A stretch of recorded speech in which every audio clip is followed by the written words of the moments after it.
If you're a parent and you've looked at school lessons, handouts, or even newsletters, chances are that you've heard phrases like, "we're teaching kindness," or "we're building resiliency."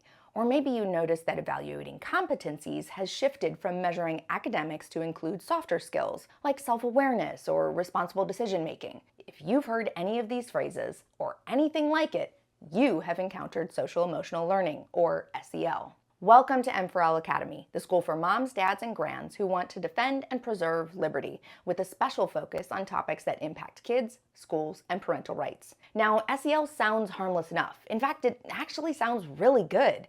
After all, who would be against kids learning kindness, self-control, or how to get along with others? That's not the issue. The issue is that these are values being taught, and your definition of these values as mom or dad may not, and actually probably does not, align with the definition being taught in schools. The real issue is who is teaching these values. What are they actually teaching?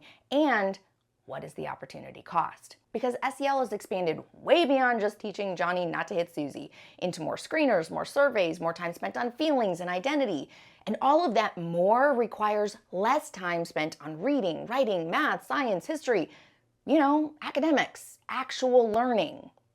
It's funny how there always seems to be time to ask a child how they feel, but never enough time to teach reading, writing, and arithmetic. That pesky school stuff we parents thought we were sending our kids to school for. Schools love to package SEL as support. But since when did schools get the job of shaping our kids' values, emotions, and worldview? As parents, we're not asking for a seat at the table because we already have one. It's called being the parent. So here's the real question. What exactly is being taught? Who approved it? What data is being collected? Because once schools start quietly taking over the role of the family, support starts sounding a whole lot like control. Kids do not belong to the district.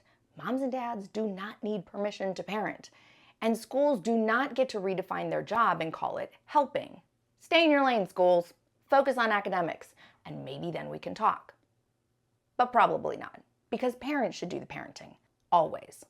And so we developed this toolkit to unpack just what SEL is so that you know what to look for and how to fight back. The Smart Book is an overview to help you get up to speed in about 10 to 15 minutes.